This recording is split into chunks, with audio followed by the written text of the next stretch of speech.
क्या हुआ जब एक भिखारी के पेट के अंदर से मिला 2 किलो सोना। इस घटना के पीछे की कहानी जब आप जानेंगे तो आपके भी होश उड़ जाएंगे। जिसकी शुरुआत करने से पहले सभी लोग श्रद्धा से कमेंट बॉक्स में हर हर महादेव जरूर लिखें। साथ ही हमारे चैनल को सब्सक्राइब करके जल्द ही 1 मिलियन तक पहुंचा दे। दोस्तों, बात है संजू नाम के एक भिखारी की, जो मुंबई के नाला सुपारा में गलियों में भीख मांगा करता था। उसका इस दुनिया में कोई भी नहीं था, परंतु बचपन से ही उसका फॉरेन जाने का बहुत बड़ा सपना था। उसके मन में यह भ्रम था कि वहां जाकर हर इंसान अपने आप ही अमीर बन जाता है, परंतु उसे इस बात का अंदाजा नहीं था कि उसकी यही चाह उसकी जिंदगी में एक बहुत बड़ा तूफान लाने वाली थी। एक समय की बात है जब अचानक से कुछ लोगों ने संजू को किडनैप कर लिया। 2-3 दिन उन्होंने उसे उनके पास रखा और फिर वापस उसी स्थान पर लाकर छोड़ दिया। उसे एक बात समझ नहीं आ रही थी कि उसे आखिर उन लोगों ने किडनैप क्यों किया था, क्योंकि उसके पास तो एक फूटी कौड़ी तक नहीं है। अगले दिन जब वो सुबह नहा रहा था तो उसने देखा कि उसके पेट के साइड में एक कट का निशान है, परंतु उसने उस पर ध्यान नहीं दिया और रोजाना की तरह भीख मांगने सड़कों पर निकल गया। उसके अगले ही दिन एक व्यक्ति संजू के पास आया। उसने उससे कहा, क्या तुम फॉरेन जाना पसंद करोगे? मैं तुम्हारे लिए एक नौकरी लेकर आया हूँ, जहाँ रहना खाना पीना सब कुछ फ्री है।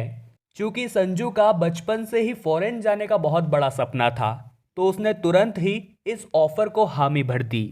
उसने उस व्यक्ति से इतना तक नहीं पूछा कि आखिर बेवजह वो उसकी इतनी बड़ी मदद क्यों कर रहा है।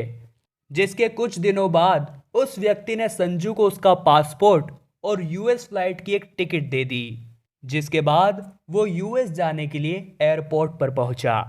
जब एयरपोर्ट पर उसकी चेकिंग हो रही थी तब पुलिस अधिकारी को उसमें कुछ गड़बड़ दिखाई दी। संजू का कहना था, मेरे पास तो कुछ भी नहीं है।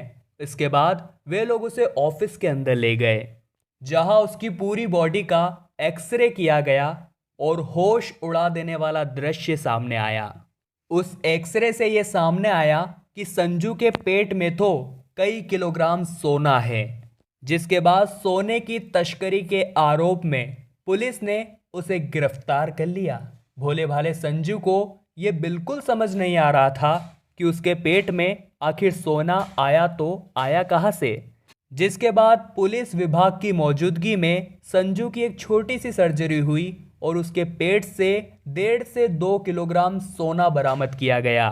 जिसके बाद अगले 2 से 3 दिन पुलिस ने संजू को बहुत ही ज़्यादा टॉर्चर करा। वे उससे पूछना चाहती थी कि ये सोना तेरे पास आया तो आया कहाँ से, परंतु बदले में उसका यही कहना था कि मैं तो एक भिखारी हूँ, मुझे नहीं पता मेरे पेट में इतना सारा सोना कहाँ से आया। पुलिस ने उससे कहा कि अगर तू भिखारी है तो यूएस कैसे जा रहा है। तब उसने सब कुछ समझाते हुए बताया कि एक व्यक्ति ने मुझे यूएस में नौकरी देने का दावा किया है, परंतु पुलिस ने सब कुछ बहानेबाजी समझकर संजू को और भी ज्यादा टॉर्चर किया। परंतु एक हफ्ते बाद संजू को याद आया कि कुछ दिनों पहले जब कुछ लोगों ने उसे किडनैप किया था, उसके अगले ही दिन उसके पेट पर एक कट का निशान था। और तब जाकर उसकी बत्ती जली कि उन्हीं लोगों ने मेरे अंदर सोना छिपाया था और मुझे नौकरी के बहाने यूएस भेजना भी शायद उन्हीं के प्लान का हिस्सा था, ताकि वो मेरे माध्यम से सोने की तस्करी कर सके। जिसके बाद संजू ने अपना पक्ष रखा और उस स्थान की सीसीटीवी फुटेज मंगाई गई जहां से संजू को किडनैप किया गया था। पुलिस ने उस गाड़ी नंबर को नोट किया और उसके माध्यम से उसके मालिक का पता लगाया।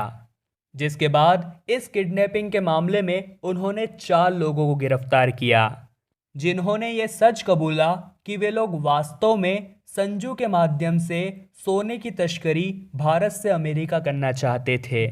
क्योंकि वो एक भिखारी है और उसका इस दुनिया में कोई भी नहीं है, इसलिए उन्होंने अपने प्लान के लिए उसी को परफेक्ट समझा। और वह व्यक्ति जिसने संजू को नौकरी दिलवाने की बात कही थी, वो भी इन्हीं के प्लान का हिस्सा था। जिसके बाद मुख्य आरोपी पकड़ा जाने के कारण संजू को पुलिस ने बाइज्जत रिहा कर दिया। दोस्तों, यह जो दुनिया है वो भोले भाले लोगों को अपना शिकार बनाती है, इसलिए अगर आप भी भोले हैं तो जरा सावधान रहिएगा। महादेव की कृपा से संजू तो बच गया, परंतु अपराधियों ने जिस तरह उसका इस्तेमाल किया वो वास्तव में शर्मनाक है। इस घटना को लेकर आपके क्या विचार हैं, हमें नीचे कमेंट बॉक्स में जरूर बताइएगा। साथ ही चैनल को सब्सक्राइब करिए ताकि जल्द से जल्द हम 1 मिलियन का आंकड़ा छू सकें। अभी के लिए आप सभी दर्शकों का बहुत बहुत धन्यवाद।